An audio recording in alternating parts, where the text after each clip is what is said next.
Well, hello class. Welcome to our orientation introduction to the course G15 or the environmental science. So by the way, to those students who don't know me yet, I am Giovanni Glyn L. Aliawan, a licensed professional teacher since March 2016.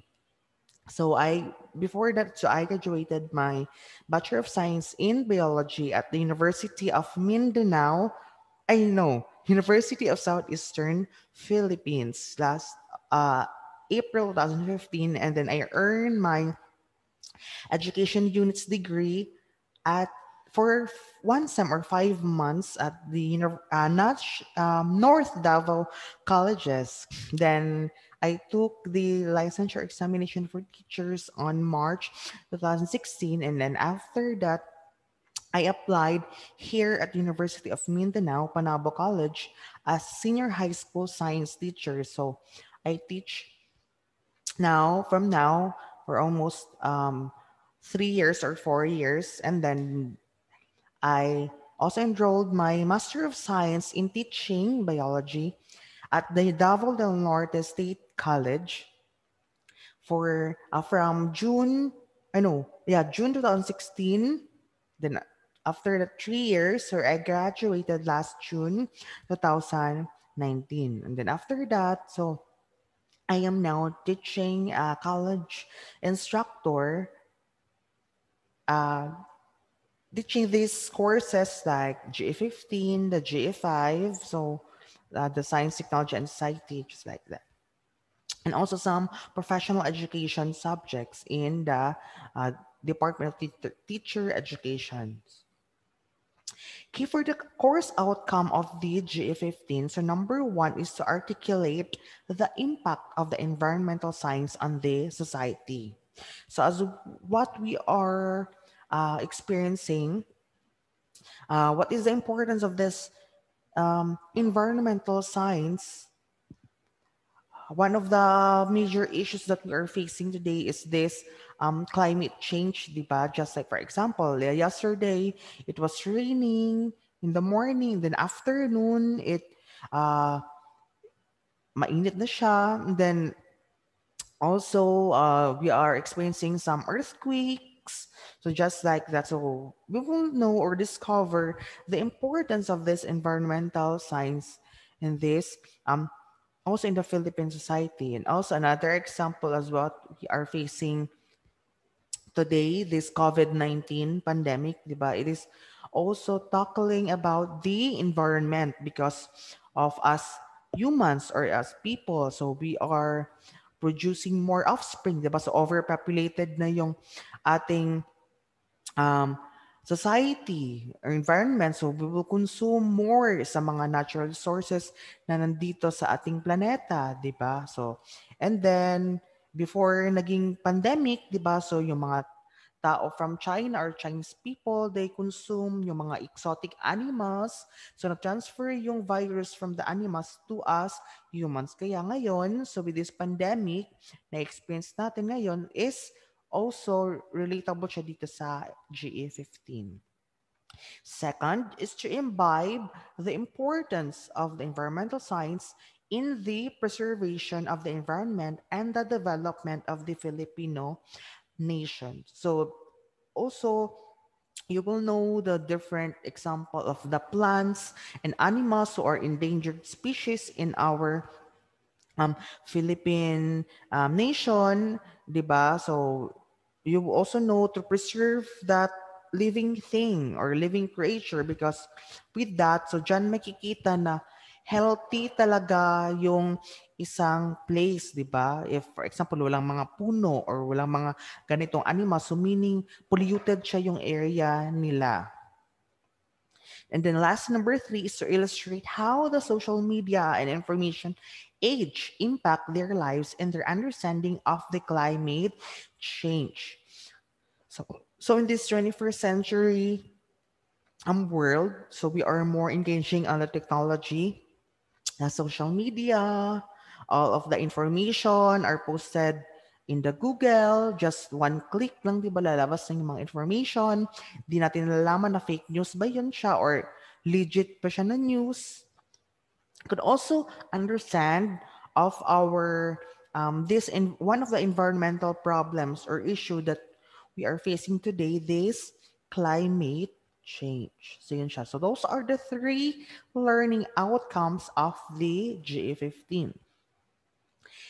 Okay, same student outcome of all your general education subjects, so all GE subjects. So number one, you will exhibit a proficient and effective communication to our subject because you will read a lot man, di ba, about our subject. And also, it could also improve your oral skills or English speaking skills if I give some oral recitation during our classes or online um, Zoom meetings, just like that. And then number two, to demonstrate the critical, analytical, and creative thinking. So it will improve your critical thinking skills, your how to analyze some current problems or issues, and also you will be creative. Number three, rationally evaluate the Filipino cultural values. So you will also evaluate what are those important Filipino values if pagiging Pilipino talaga is pinoprotektahan natin yung ating environment.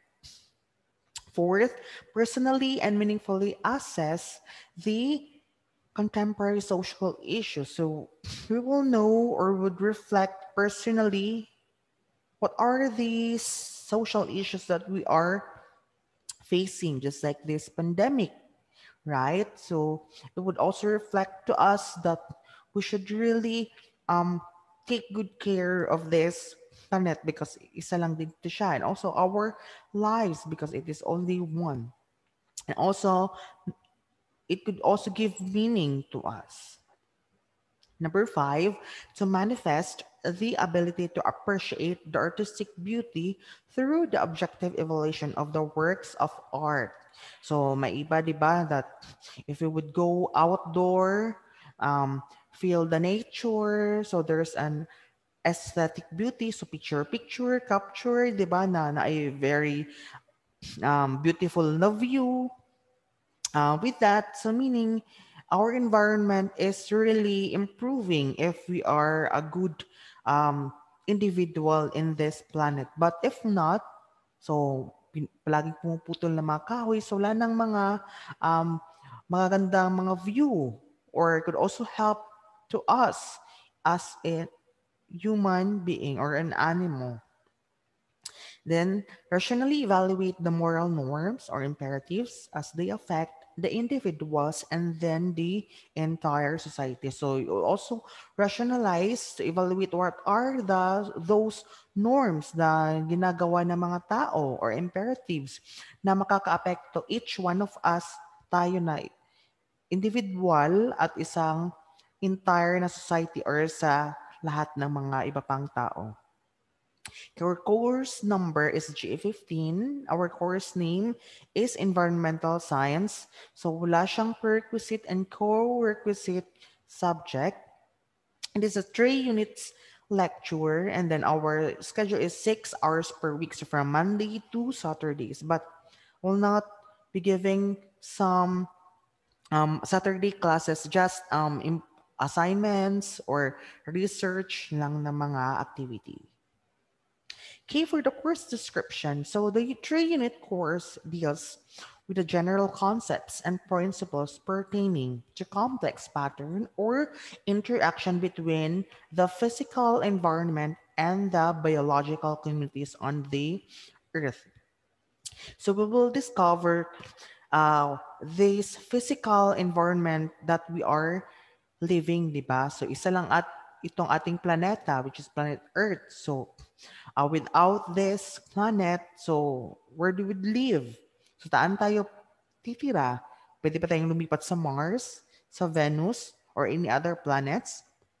And also the biological communities that are living in this planet. So ano yung mga mga living things, di ba? Like us, tayo is animal. So we are part of the animal kingdom or ano, lower form na mga animals like mga mammals, fishes, mga birds or reptiles or amphibians. And then those plants, 'di ba?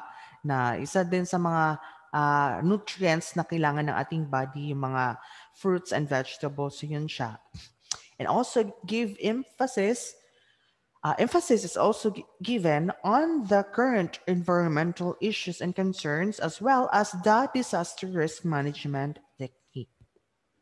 So yung current environmental issues and concerns natin na-experience like the climate change, di ba? So yung pag-iba ng ating klima. So ngayon is umuulan, then mamaya is uh, abrupt lang na tag-init, di ba? So there is no um, consistent or specific na weather. So makaka-apekto din siya sa ating mga magsasaka, 'di ba, sa mga pananim nila. So if more water ang sa kanilang mga rice field, so ano yung mangyayari? So may tendency na babaha din or yung La Nina. And then for example, mainit na naman, El Nino. So wala nang and manid siya yung mga lupa nila. So it could also affect this disaster risk management technique, di ba? So one of the other disasters that we are facing, the earthquake, di ba? Yung dinog, yung baha or the floods, ano pa. So lahat ng mga disasters would also tackling here sa ating subject. Okay, same student outcome. So after you're finished with your 4 degree course, so 3 to 5 years after your graduation, so all these GE graduates are expected to have this all na nandyan sa screen ninyo. Yes. For the assessment task, all of your exams could be multiple choice or fill in the blanks will be posted in the paper.